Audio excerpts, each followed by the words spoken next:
un avvicendamento dettato da motivi di salute nella giunta di Conegliano, non è una cosa politica, è una cosa umana, se posso dire.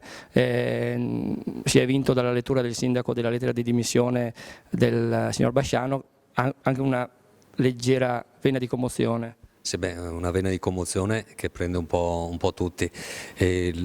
La prima cosa che mi viene spontanea è proprio fare un augurio di salute e di ristabilirsi il più presto possibile al vice sindaco precedente che io vado a sostituire, di cui sono anche buon amico oltre che un compagno di compagine, di amministrazione, e lo rassicuro che la delega che passa nelle mie spalle, che è quella di vice sindaco, cercherò di portarla avanti nel miglior modo possibile, anche in virtù dei suggerimenti e di quello che ha fatto lui precedentemente.